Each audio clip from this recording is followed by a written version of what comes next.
Happy New Year! I know you're receiving this either as the new year begins or anticipating it. It's an interesting expression, isn't it? Happy New Year. In some sense, we're saying that one of the things we want for people is that they have a happy life, that have a good new year in which every day they experience the joy of life and they have what they're looking for. Often people think of that. If I'm happy when I have what I'm looking for and I receive it. It may be something material, it may be a job promotion, it may be a relationship. All those can be good things, and we want people to be happy. On the other hand, we know that what we're hearing a lot about today in our country, and you can pick it up in a number of ways and don't need to get into all the details, but where a lot of people aren't that happy. A lot of people can be, for any number of different legitimate reasons, frustrated or feeling overwhelmed or not finding any meaning or purpose to their life, which I think more and more we're seeing how important that is. Whatever we go through, and we all go through stuff just living, that where do we find the true joy when everything doesn't happen the way we want it to? Because the reality is, for all of us, sooner or later, or maybe even more often than not, things don't go how exactly we want it to. I want to share an example of one woman. I've probably talked about her a number of times before because she's someone in my life a number of years ago who showed me and reminded me by her life, not necessarily by her talk, but by her life where true joy is found.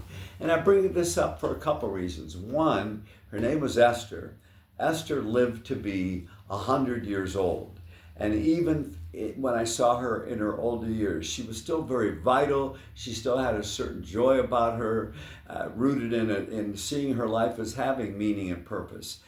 I bring her up because also, as we all know, within the last couple of days, President Jimmy Carter lived to be 100 years old and just died. And I think a lot of people look at him as an example, especially once he left the presidency, of someone who had such vitality, such joy, such purpose. And you could see that. And anytime he was interviewed, he didn't talk about his accomplishments. He talked about the opportunities he had to do for others.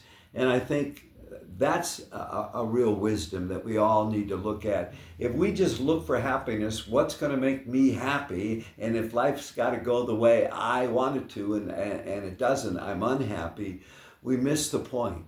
In a way, psychologists, philosophers, spiritual people, religion, all agree that the people who find the greatest joy tend to be the people who get out of themselves. Not self-centered or self-preoccupied, but get out of themselves and doing for others. Saying that, in a way, that's how God made us. That's how we can have that capacity to love. Now, that takes me back to Esther Potter at 100. When I first met her, when I was a pastor at a parish, St. Martha, a number of years ago, Esther at that time was 97.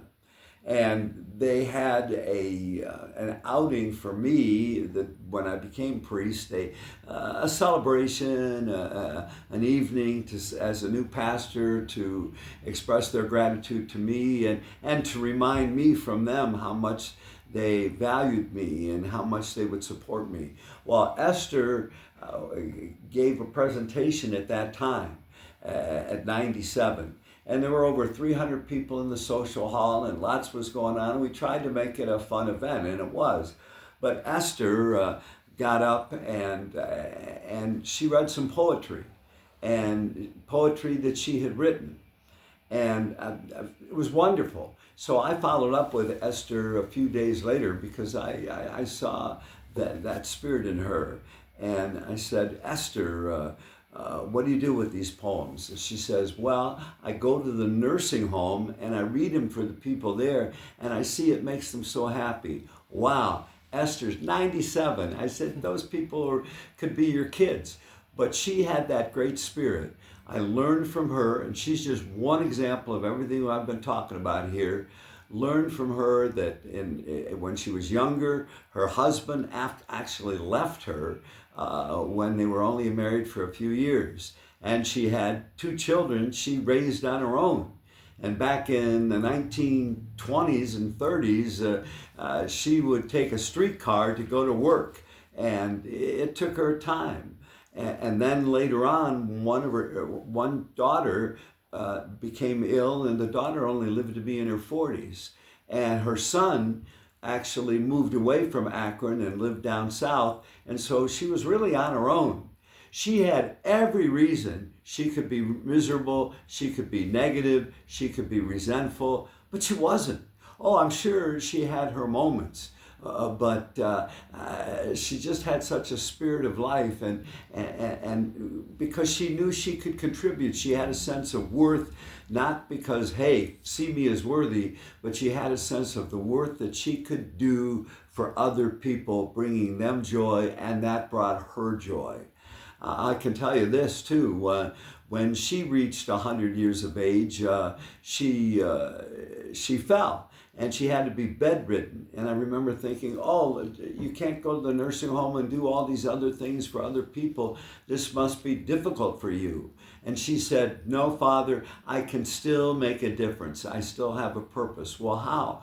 She said, I have a TV, watching the TV, the news about different people's struggles and hurts and losses. She said, I take the time whenever I see those right in my bed to pray for that person, and even in some sense in that spirituality, offering up what she was going through, the struggle, for the good of these other people. Wow, even there, that sense of purpose.